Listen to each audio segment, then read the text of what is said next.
Tyler, I want to introduce you first by talking about how when I checked out your Twitter handle the other day, um, Tyler's image on his handle is he's got some J-bands around his neck. So um, Tyler gets free J-bands forever, basically. It's Um, worth it. yes. First of all, I'm sure everybody's, again, highly aware of everything going on with trad athletics. And I was very fortunate. I did a trip to North Carolina last fall. I'm a big fall colors guy, and I went and saw like so many universities. I started at Appy State, made my way all the way around down to Charlotte with Woody, stopped at UNC, Duke, Wake, just an unbelievable trip. And then one of my last stops was at Tread. Ben and I have spent a lot of time in the last few years. He's been great helping us out with our return to throwing program, and um, I've been on a couple of podcasts at Tread, and so I've seen firsthand what's going on there. And Tread has just become again a giant in the field, and I feel very fortunate to have Tyler on. Tyler's not only like well, his official title is a special assistant to pitching, but uh, I see him as just being sort of, correct me if I'm wrong, but it feels like, you and Ben are, really running the show. And I shouldn't say that. There's a lot of people at Trevor in this show, but I know you're highly involved. And then Tyler was just also hired by the Chicago Cubs in a very similar capacity. So we're very fortunate to have you, Tyler, and I cannot wait to hear which you got. And again, feel free if you want to share a few minutes on, your background or anything that you would like to talk about, and then we'll open it up for questions. Yeah. Well, first and foremost, thanks for having me on. As you know, Alan, back to our Twitter messages from 2012, highly regard you, especially in the era of long toss coming to fruition and on ramp shutdown, deload. So you're certainly a pioneer in our field. So thank you for putting this together. I Thank guess you. a bit about myself. So I was a pre-med background in college.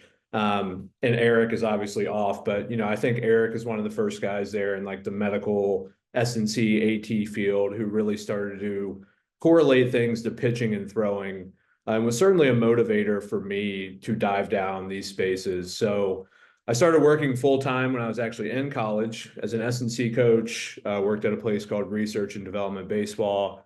Was going to go to med school, signed with the Tampa Bay Rays as a free agent, kept working full time in the off season. I guess where my professional career took a flip, 2019, 2020, I established a data department at the place I was at. Brewster and I had been close for a while. We connected. I merged with Tread, obviously Tread's ascension since 2020 as we implemented data. And so for me, I look at ball flight data. How does that, how does your biomech profile impact the ball flight component, and what's your underlying anatomy and physiology and how that impacts those things correspondingly. And you can't do one without the other. So like Eric, for instance, starts down here, anatomy and physiology. I start up here and work backwards. So really got hooked on that. Obviously, Tread, been very fortunate to be a part of that, to grow to where we have, keeping quality control while we have scaled so large with so many athletes from hundreds of big leaguers down to thousands of youth athletes.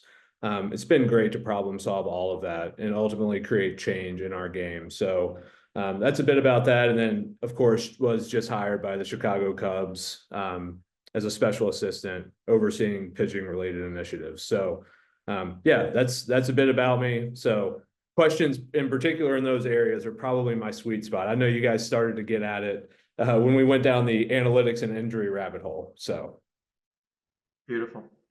Yeah. So again, as we did with the last speaker, feel free to put something in the chat room, um, or if you just raise your hand, we'll get to any questions.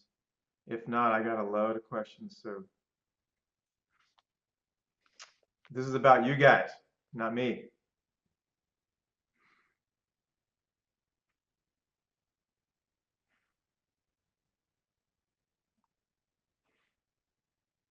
Okay. And I get to ask my questions. So Tyler, why don't you continue on that theme, if you will? Obviously, going back to 2012 or so when you were playing, and there was a certain way that people trained, right? I mean, obviously there was, you know, common things that were out there. Um, then you get to tread. And so I think maybe great now because of all the things that you do innovation wise at tread. Talk about the contrast, where you were as a player and what players, are able to do now per se. And maybe like kind of an overview on that and also maybe an overview on the state of how this all has played out into, where the state of arms now. Yeah, yeah. Well, I'm gonna work backwards. I hope Manfred's not on this call because I'll share some intel here. But I talked with Major League Baseball back in May about the injury crisis in our game. As I mentioned, I founded our data group at Tread, so stuff modeling, predictive models, usages, pitch shapes, the whole 9 yards. I get it, right? The models have kind of predicted where our game is going, and output's a part of that.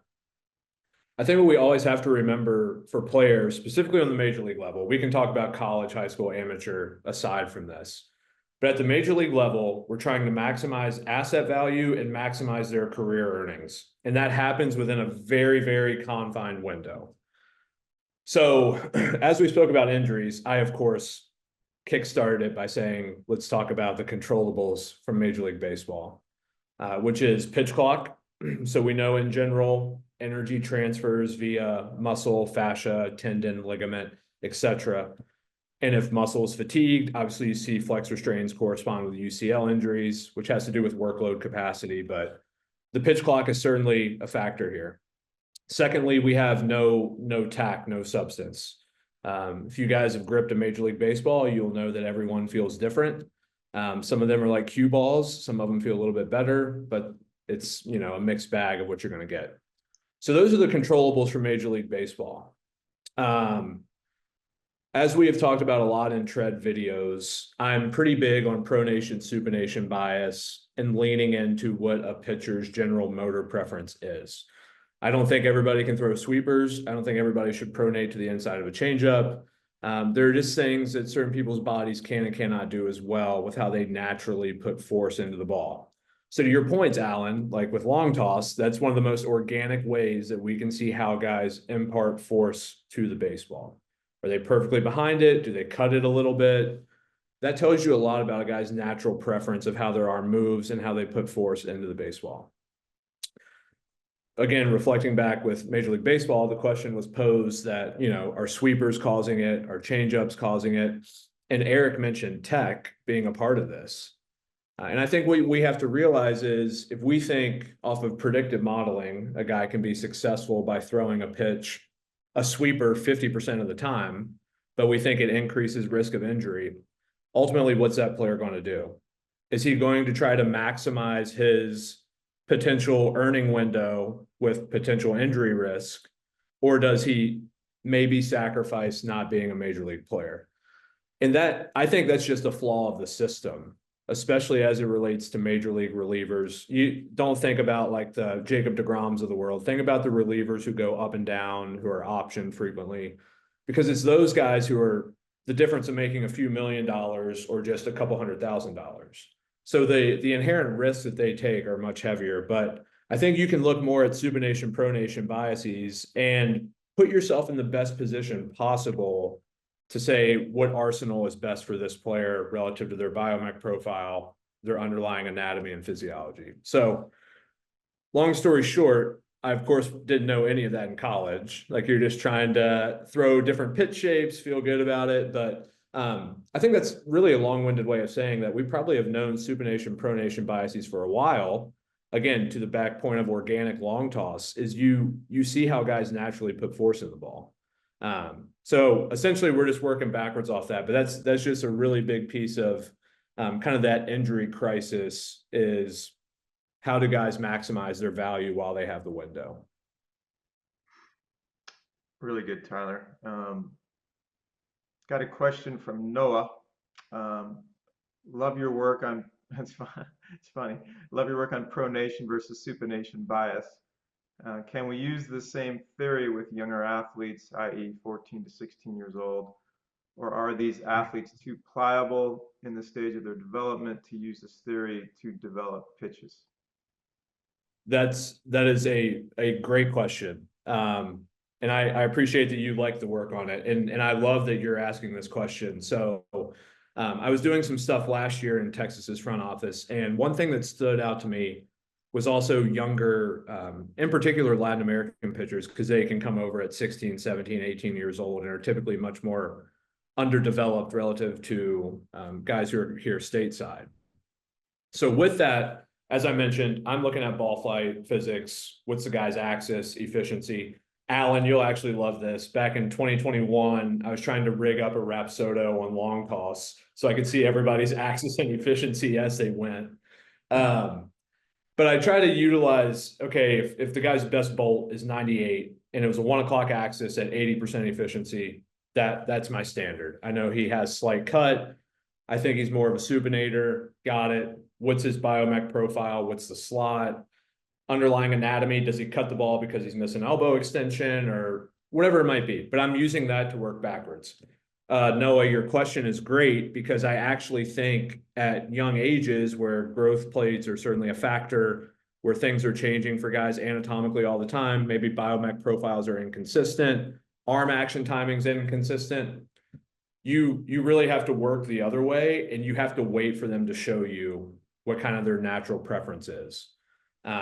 Which is why I love the idea of long toss, because it's the organic part of how you're putting force into the baseball.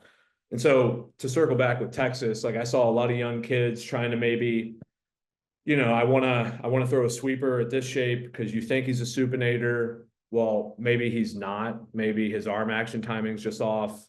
Maybe we think a guy can carry it at 22 inches of vert. Okay, well, maybe he actually cuts the ball more. So I think when guys are young and they're not fully developed, I don't have an age number in particular in my head. I would definitely say when you feel like their anatomical age is north of 21, 22 years old, then you can think about more of it. But when they're young, I would really just influence to work from the bottom up on that process to see how they naturally put force into the ball. And again, like the easiest thing for me with that is long toss, because you can really see how they're going to organize themselves there. And I did not pay Tyler any extra money to mention long toss 7 times in that answer. So just so you know. Noah, since you're on right with us here, buddy, did you want to I have a question as well, but do you have a follow-up question to any of that, Noah? No, I think that's pretty much where I was. And like, again, just understanding that, I love again, using the long toss as the actual kind of stepping stone. But even with that, like, again, is there any research out there being done on like, again, we know that in particular, there's been a lot of research done on like elbow injuries related to breaking balls and that sort of thing. And we know that fastball velocity could be a predictor, but like, in your opinion, based on your work on pronation and supination bias, what would be, say, a pitch profile that you would put in a young athlete's hands initially when they're in this stage of development? Yeah, great question. So in terms of the data that's being processed to, we'll call it predict these injuries, the Cubs have a lot more money than I do, so they're going to have better resources on this. But I'll tell you this: they're getting after it. So the R&D team is relentless. The biomech team is incredible. They have some really unique things that are being processed data-wise that I think will really help this initiative in our game. Because for me, I'm just taking correlations in my head, things that I've seen over hundreds of pro guys on the private side. To answer your question about like pitch shapes for amateurs, on an elementary level, this is where the death ball came from, is pronators who can't get around the ball, just spike it and just throw through it. And you'll get some offset gyro there, right? And I think that's a huge thing is in youth athletes trying to, at the radial ulnar joint in particular, you're not trying just to spam them in end range supination. So give them, a modified secondary shape where they can throw it organically and still pronate, internally rotate, decelerate out of it. And so they're not going to force something super unnatural. But crazy for me to think that like that still applies at the highest level with some of these guys' breaking ball shapes. I wish there was more established data on it, but I will just say if you look at guys who have high efficiency fastballs, guys who pronate changeups, and then guys who started maybe throwing a lot of sweepers, like you'll start to see some kind of trends within that.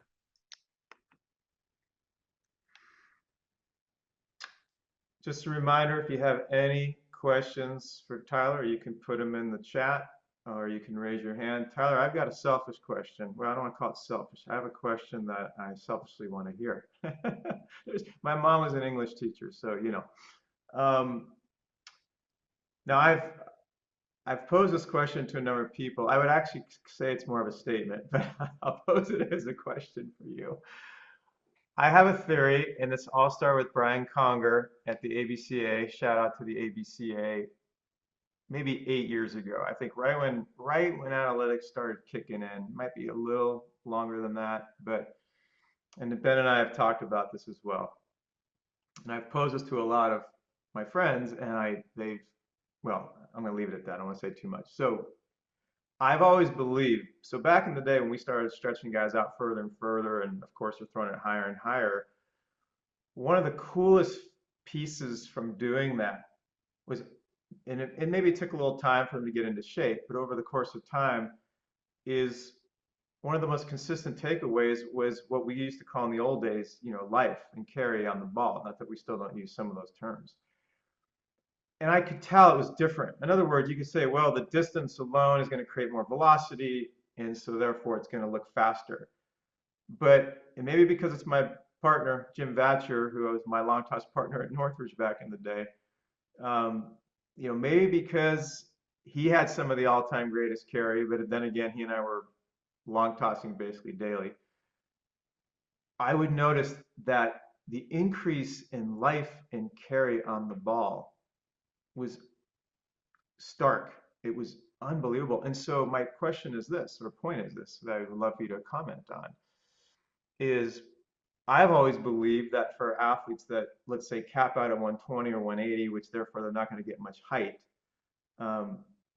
there's a lot of reasons why they're losing. And now the reason this question came up is because when I was talking to Brian about this, it was the first time I think I ever heard the term vertical break. And once I heard that term, there was that aha moment. I'm like, aha, so that's what it is. It's the vertical break, which is the life and the carry. So I guess my question to you is, do you have any opinions or feedback on what you think of throwing the ball higher and further? And do you feel like that can influence better vertical break? Yes, for sure. So I'll take this a couple different ways. I'll first say that I don't want people to interpret carry or break as not also having like a little bit of cut ride to it, right? So those are like your supinators, or the ones who have the cutty ride. Now, obviously, a super inefficient fastball is going to fizzle out.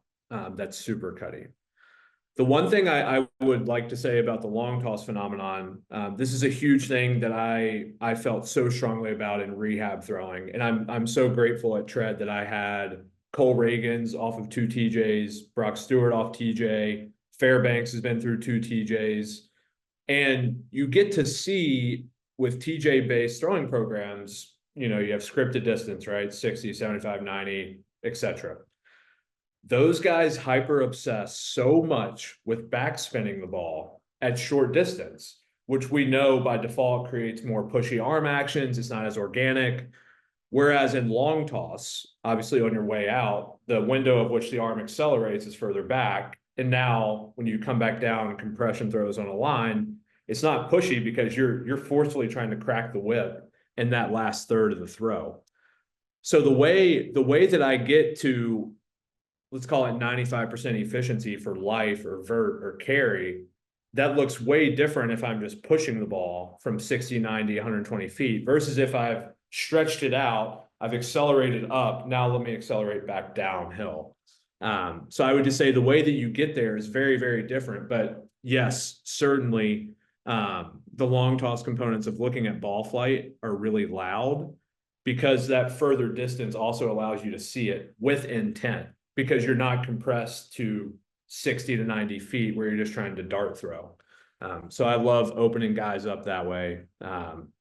Again, I was, people call me a nerd in terms of wanting to track everything via data, but with long toss, like that's the initiative, right? You're trying to see the axis, you're trying to see the efficiency, you're trying to see the velocity. I'm just trying to literally quantify it so that we know how you're moving best. But yes, I do agree with that stretch guys out, allow them to feel how they accelerate, and impart force to the ball, and that will enhance their ability to do so. I love it. I have a quick follow-up and then we got a couple of questions.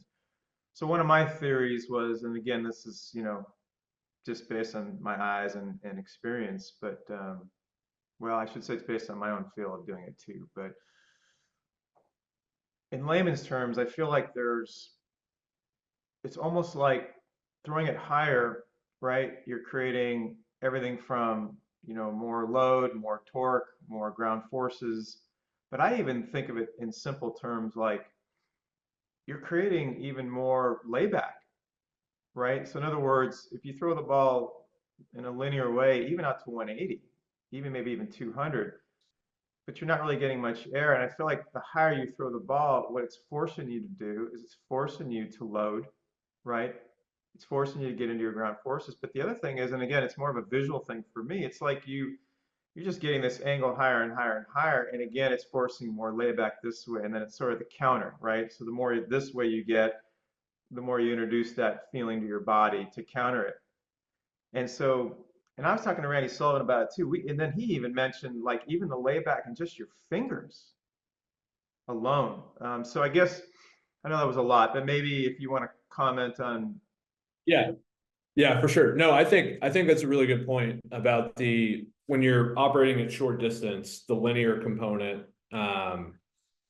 I just referenced this morning actually, because there's a guy who hasn't loved long toss, but in my viewpoint of it, I think about separation happening in multiple planes. It's not just rotational; it can be linear. Your spine also doesn't just rotate; your spine extends, your spine laterally flex. It does all these things, right? Long toss is by far and away the easiest way to find that range of motion and express it because you're relying on extension, right? So you have to flare the rib cage, you have to go into ER, you get more layback. It's that joint by joint component, right? And also for arm care stuff, I'll give Ryan Yoshida a shout out with Armored Heat. Ryan's great, but you hear him talk a lot about you have thoracic extension, you have post tilt of the scapula, and you have ER of the shoulder. Well, to address that in throwing, long toss on an uphill angle allows you to access all three planes of the spine. Whereas if you're just throwing at 60, 75, 90 feet, maybe you're not accessing every window of that. Me in particular, I'm dealing with older guys who have lost some of those movement qualities that maybe they had at a young age. I can't tell you how many guys long tossed in college. They get into pro ball. They have to be hot every night. They stopped long tossing. Now they're moving different, right? So refining that's important. But yes, I certainly agree with that. For me, I just think about it really oriented to the spine itself. I love it. I love it. I will be copying and pasting certain comments there and using them over and over again. But I love that, Tyler. We got a couple questions here from Rob. And Sarge, I'll get to you next. What are your main indicators for a seam shifted candidate? Yes. Good question, Rob. So seam shift in particular, you're trying to look at a guy's efficiency between 70 to 90% efficient. The root of seam shift is, let me double check my bag. I don't think I have a ball with me, but basically with seam shift for guys who cut the ball a little bit, in order for them to throw a sinker or a changeup, they don't actually have to get on the inside of the ball. Seam shift happens just by orienting the ball on a two seam interface. So any two seam grip, and you just throw through it, and the way the seams interact with the air will then cause the movement to happen. The big thing for that is if you're seeing guys who maybe they're having to really try to cheat to get to the inside of the ball, they can't do it very organically. then you need to seam shift them. So again, if they're between 70 to 90% efficient, that's the seam shift window. So if you want seam effects to happen, if a guy's cutting his fastball and it's between 70 to 90% efficient, put a two seam in his hand and watch it work.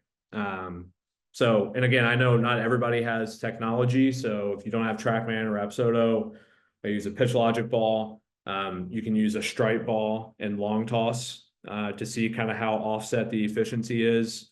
I know at Shred, we've done quite a few videos on that. So if a guy has a little bit of cut, go ahead, put a two seam interface in his hand, let him throw it and see if you can get some seam shift. But it's any of those guys who are typically between 70 to 90% efficient.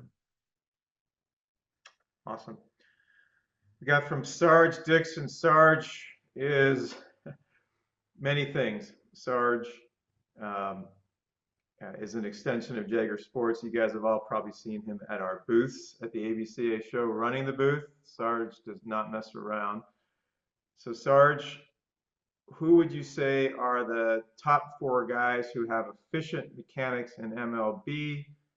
How much hands-on will you have with the Cubs? All right. Well, I need to think about the four guys. The Cubs thing, I'm super grateful for. So I really like Jed Hoyer, Carter Hawkins, Jared Banner, Ryan Otero's great. Garrett Chiato on the acquisition front, Andrew Bassett, they're all phenomenal. Breslow laid a really good foundation there in terms of pitching infrastructure. Brez was very good with R&D specifically. Ryan Otero has built a lot of that with him. So it's actually great for me. I'll be very hands-on with the major league staff in particular. Craig Counsell is phenomenal, one of the most open-minded human beings you'll meet. Tommy Hotovy, our big league pitching coach, again, is also phenomenal. Casey Jacobson, who's joining the big league staff in an assistant role. They're all great. So I'm going to send a extension of the front office over the big league team, viewing pitching from up in this space over here, putting on a costume at work. So I will be overseeing some of that, talking usages, any biomech things that are changing, developmental goals within a season, things we're looking at, of course, 40-man guys in AAA, minor league infrastructure for our own PD. And then the really cool thing that I think Chicago is doing a great job of is they are using let's call it pitching expertise across a lot of different platforms. Eric Cressy is, of course, a good example of this with the Yankees, but using pitching specific knowledge in acquisition, in S&C, in the medical world, in their own internal PD, in the biomech R&D world. So they're doing such a super job of that. So that's a little bit about what I'll be doing with Chicago. In terms of the top four efficiently mechanic guys in baseball, I'll throw some wrinkles in here with some different delivery types. Because I like to think of guys either being more muscly strength based, maybe they're more twitchy, elastic based. I'm gonna have a lot of bias in here too. So let's say DeGrom from the elastic component, right? Like I don't think we've seen anybody use energy quite like Jacob DeGrom. Doesn't need deep positions, flows in and out very smoothly. Is not your typical bigger, faster, stronger protocol, right? Like he's a pretty small guy in stature. I'll go on the opposite end of that to a more strength-based thrower with Tanner Scott. Tanner's a little unconventional with how deep he gets in certain positions, but I love his throw with some bias twisted in there. And then I think you have to put Garrett Cole in that conversation. I mean, Garrett has done it for so long at such a high level, has logged so many innings. I think Garrett Cole is kind of the pinnacle of what you're looking at the top end of our pitching world, pitching market. I mean, you can't get much more reliable than that, especially with the respective mileage that he's had on. So maybe Allen really rubbed off on him when he was at UCLA. I don't know, but I think he's the pinnacle. Oh, you know what? I'll send. We're gonna have John's brother on at some point. He may be on here somewhere, Pete Savage. But John, no, it's all John, and John's done a great job, obviously at UCLA for a long time, and yeah, Be funny if we just admitted somebody that was Pete. Any other questions, comments? If not, I've got another one ready to roll. This Zoom room is for you guys. Okay, so Tyler, I thought it'd be kind of cool since I was just there, and is a word that comes out. And I'm not just saying that because Tyler's on here, because Ben's a good friend. I was in awe. I told somebody yesterday the story about being there and just walking in. So, yeah, I think it'd be kind of cool to give some people, I'm sure everybody's heard of Tread, but maybe a little insight when you walk in the doors and sort of what your game plan is, or, how you guys go about your protocols. So, yeah, why don't you give us a Yeah. little bit of insight about Tread? Yeah, for sure. And again, I think the great component is, as I mentioned in a little bit of that injury conversation, is we are absolutely unparalleled committed to maximizing that guy's value, right? Like there's no skin in the game of, suppressing his salary or whatever it might be. We just want him to maximize what he can do, which is always a great feeling. When a guy walks in the door, and so I guess I'll talk through that back chain process that I think through. For me, I start off with the ball flight physics and arsenal. So what's his axis? What's the efficiency? What's the velo? What secondary shapes does he have? What's his end zone rate over the plate percentage? Movement traits. Those are things I'm looking at. I will say that is also a very unique twist about me, is I do not look at any results at all. People actually think I'm crazy for that. I don't look at whiffs. I don't look at chase. I won't look at xwOBA. I won't look at walks. I won't look at hit by pitches. I will solely look at things that only the pitcher is controlling. That's it. Mm. How they did, I don't know. I'll check in the box score later. So I start there, and then we'll go to their biomech profile. For me, a lot of the biomech buckets are they a tilter, so the higher slot working this way? Are they more of a rotator? Are they a supinator? Are they a pronator?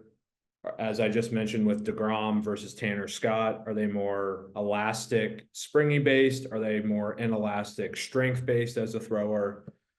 So what does that make their biomechanical profile look like? Is the lower half ER versus IR? And those are really the big dominoes in formulating that. Peel back the curtain to their underlying anatomy and physiology.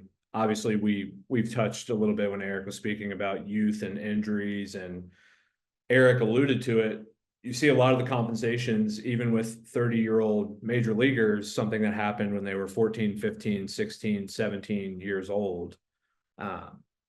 I mean, I know he's fine with me telling this, but like Jason Adam is a phenomenal example because he had a stress reaction in his elbow right after high school, trickled into pro ball. He has a 2-inch rod through his olecranon, which makes him miss elbow extension, which is how he came across the seam shift changeup, because he could not get to the inside of a changeup. But those are things that compounded on him based on workload, etc., being hurt at a young age. So when you peel back the curtain on the guy's anatomy and physiology, you really have to go through injury history. Have they compensated around something, whether that's consciously or subconsciously over a super long period of time? And then, of course, your typical protocol of markers we're trying to hit. Eric was certainly a pioneer in that field, looking at T-spine rotation for deceleration patterns, hip internal rotation, trying to see a guy's thoracic extension. How does his scapula move? Because that's going to dictate how the arm gets overhead. Ankles, knees, hips, spine, shoulder, elbow, joint by joint, can just track it all the way up. So after you do all this, right, you're trying to piece together that whole package. So I think the beautiful part of Tread now, with where we're at as a company, is we have a PT on staff, we have an AT on staff, we have any sort of power testing protocol you'd want to use. We have plenty of S&C experts, we have plenty of throwing experts, we have a data team, we have a biomech team. So you now essentially have all of your solutions in one building, which is great, right? So if a guy says he's a little sore, I notice he's cutting his fastball a bit more than normal. okay, let's go see the PT. You're missing some elbow extension. What's going on? Are you having a reaction to something? Let's get out ahead of this. I know we spoke about that even with youth kids in the prior call. So I think that's the real power of Tread right now, is you're getting a community of resources, a community of people who are relentless in problem solving for you, wherever you're at in your career, whether that's you're looking at more health, longevity, data wise, maximizing a shape, maximizing velocity, maximizing command. So I think that's kind of the beautiful part of where Tread has gone, is our ability to problem solve that from a major leaguer down to a 14, 15-year-old. So I think that's a powerful thing for guys, is knowing that we're going to be relentless in solving any of those areas. You know, the word that comes to mind for me too, hearing you talk, is holistic. You know, it just feels like you guys, it's impressive. I really was impressed with the place, and the staff is amazing. And so, yeah, I'm really glad you did that, Tyler, because I want people to really know like the depth of what is going on in there, because it is deep Yeah. and it's Yeah. thorough. And I think it's a good point, because I know that like the biomechanics space has become really popular. Throwing a one-off mocap session really doesn't move the needle for anybody, because everybody moves differently. Everybody creates separation a little differently. Everybody clears off their backside a little differently. Everybody has a different slot. So when you're looking at doing like one-off mocap type of scenarios, you don't have the back end follow through on that, right? So you're not really being as thorough as you could be to regulate that and track it over time. And so I think that's a powerful thing too, when you think about holistic, is it's not just one session for 2 days holistic. It's no, we're going to do that process for 365 days a year. And that obviously, that's very valuable, especially to the pro clientele, because they know that guardrails are going to be put up to keep them between them as they kind of navigate things as they come about in their own paths. Awesome. To borrow something from kind of what Eric touched on, I'd love for you to comment on it as well. Sort of that advice to parents or coaches that don't have access to a lot of technology. What would be some of your go-to suggestions just to get sort of some of the benefits that you guys offer? Yeah, so I would say first and foremost, Eric hit on this, and I will echo it, is a lot of really good major league pitchers are late bloomers. And it's to the point I have questioned to myself, would I even want my kid to pitch competitively until he's like 15 or 16? Just because the organic throwing patterns that he would establish are probably going to be so much better playing outfield or playing shortstop or doing something than he would be by being worried about throwing strikes. And I think that's such a huge thing in our game, right? And I know we're all competitive. I imagine everybody in this call is competitive to some degree. But I cannot iterate enough when you put a 10-year-old on the mound and you tell him to throw strikes, just throw strikes, right?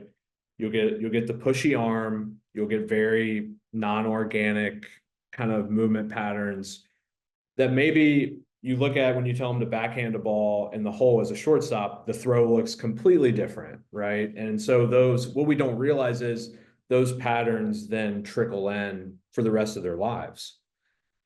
Again, so that's why I question a lot of, do you even want your kid pitching at a young age? But if you do, just, be very mindful of, if he walks a couple guys, it's okay. If something doesn't go great and you don't win a state tournament as a 12-year-old, that's okay. But when you're altering somebody's long-term developmental path by short-term gains and trying to win as a kid, that's obviously something you want to be very aware of. So for me, a lot of the throwing should probably actually happen away from the mound, because you want these kids to build up workload tolerance, organic patterns in the most seamless way possible, which again, to me, has always been long toss. I really do think if you took a kid from age 4 to age 15, and all you said, you could give one kid the path of like get off the mound and throw to a radar gun, and tell the other kid to go long toss and see how far he can throw the ball when he's 15. I think the kid who does the long toss is going to be a better mover. And so I think that you kind of have to play that long game with those guys, which I know is really tough. And for me, on the data regulation side of it, there's still plenty of big league guys who I won't have data in on their bullpens if they're just trying to work on something. So I know we've touched on that a bit too, is there's times to give and take, but I think overall with young kids, you need to let them play multiple positions. You need to let them go explore things, how they move best. And I think that's where you find the best movement patterns versus trying to fixate a pattern for them to be successful when they're 10, 11, 12 years old. I know it may feel good that you win a tournament, but you're likely sacrificing a lot on the back end. I'll tell you what, we could take that last line. I'm sure Devin Morgan would appreciate that last line a lot, in that just being mindful of, when you were talking, one of the visions I had, I met Ron Wolforth, honestly, it might have been the early 2000s at ABCA show, and I'd never met him before, and he walked up to me, or whatever, we started talking, and he started telling me about the name of his book, which I think his first book, if I could be wrong, was called The Athletic Pitcher. And I knew right away he and I were going to get along well. And to your point, about athleticism, and adaptability, if you will, and I just couldn't agree with you more. And if everybody's heard this first November 29th at 12:42 p.m. PST. If Tyler ever writes a book, it started here today. Because Tyler, I really believe this. I think that if someone came out with a book that basically talked about what you just said in a nutshell, I really believe it would change the dynamic of how people look at throwing in the culture. And then you said something else brilliant, which is the time needs to be spent off the mound, not only for, of course, building conditioning and all that good stuff, but build the athleticism. And another reason, of course, I love long toss, and we do, is because it forces you into proprioception and adaptability and different movement patterns, and you become different athletes, right? In that manner. I have one other quick side note to share with you that you'll so appreciate, and this goes back to the 90s about what you just said. I was working with a pitcher locally here who was also a tight end, who ended up playing tight end at UCLA, and I mean, was just an incredible athlete. And the Orioles back in the day, when there was a lot more rounds, took a chance on him later. And I knew the scout, and so I went to his pre-draft workout, and I'll never forget this. This is almost 30 years ago. And off the mound, he was a big dude, and he looked, for him, he was a great athlete, but he did look a little, more restricted throwing off the mound. And the scout put him over at shortstop. And he said, and I think maybe had somebody throw balls to him at shortstop, and he said, "I want you to be the relay guy." I'm telling you, clear as day. And he gets the hands up, totally different person. Totally. Like the athleticism oozed out of him. So to your point, I just wanted to really echo what you said, because I think what you said, Tyler, is genius. And I really do believe at some point that needs to get into the culture, because if it's my kid and he's 8, 9, 10, 11, 12, 13, and maybe to your point, even up to 15, it's like, well, I want to first build I always think of things like macro, micro, right? I want to get the macro first. Let's build the health, conditioning, durability, the feel, the adaptation, proprioception. Let's build that, right?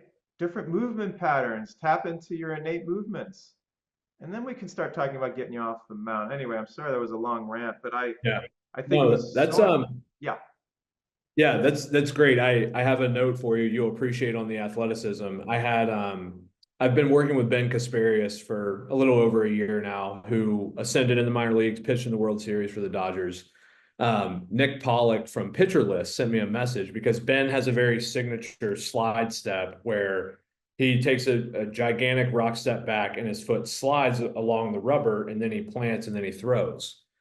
And the immediate question was, how is this? And this guy also knows that I love looking at data that's consistent, precise, repeatable, right? And he's like, well, how can you let this happen? There's no way that he's going to be consistent like this. He's not going to be repeatable. I said, Ben Kasperius went to North Carolina as a two-way, and he's probably one of the best athletes I've ever been around. Honestly, I think you could tell him to start at a random position on the rubber for every single throw, and I promise you he will probably figure it out. So in fact, with like a little bit of variability within his delivery, I actually think it helps him because he will self-organize and get out of it. But that's on a grand scale of in the World Series. Like, I am not worried about this guy being athletic and elastic and finding new patterns. So if I don't worry about it with him in the World Series, I certainly wouldn't worry about it with a 11 or 12-year-old. Yeah, and I think it also bodes well on this whole idea of how athletes or pitchers may be breaking down unnecessarily, because if they get too much into the linear world, right, and just sort of seeking numbers or whatever, it's plays into the same hand, right? Of you have to first start with the macro. Like, you got to get your athleticism, your feel, your freedom, and then let's specialize, right? And so I think it works. It's funny, we're talking a lot about that up to the 15-year-old kid, but in a way, I could see this is stuff I've been talking a lot about lately, how applicable it is to high school, college, and professional players. That I think they're getting so myopic on these numbers that they're just losing sight of the base, which is the conditioning, the athleticism, the freedom. That's another reason why I know Tyler, about our return to throwing program. That's why when Randy and I put that together, our main focus is really on, well, what happens beyond 120 feet? Like, we want that extra month before you get on the mound, because to borrow a line from Will Carroll, we want the rehabbing athlete to become the athlete again. And so, anyway, Tyler, I just so pumped you kind of ended on that incredible note. And like with Eric, please let everybody know how they can maybe get more information from Yeah. you or get in contact. I'm gonna get to a question here. I see something regarding thoracic outlet surgery from Joshua. So yes, I can certainly speak to that, having thoracic outlet myself and having had a couple thoracic outlet rehabs now. The first thing I would tell you is figuring out, was it more vascular or more neurogenic? Was it more nerve impactful, or was it a vascular issue into the guy's hand? As you probably know, thoracic outlet syndrome is from the scalenes, pec minor, and then first rib within that. Nowadays, when we're doing surgery on it, we're removing the scalenes, anterior and middle, we're releasing the pec minor, and we're getting rid of the first rib. Rehabbing guys back from that, I have actually found more success in being slightly more aggressive in rehab protocol, getting them back to strengthening a little bit more quickly, because you haven't changed joint integrity anywhere in the body. You've just kind of cut some stuff out that could restrict nerves and arteries. So for me, with thoracic outlet, addressing those areas, if they haven't had surgery, is really important. So scalene, soft tissue, pec minor, soft tissue work, and then making sure the first rib has not been elevated, whether they're hypertense or the scalenes have pulled. But that's the triangle that you typically want to look at. Awesome. Awesome. I'm glad we got to that, because I don't know anything about really thoracic outlets. So thank you for that. And that's the cool thing about recording this too. Tyler, as far as where to get a hold of you or Yeah, you can. anything? Yeah, I would just you can reach out to treadathletics.com. Obviously, Tread has huge social media platforms. Feel free to reach out to any of our guys there. I can reach out to myself on Twitter, X, Instagram. Any of those avenues is great. So I'll be available. Awesome. Thanks, Tyler. Appreciate you doing this, brother. Yeah.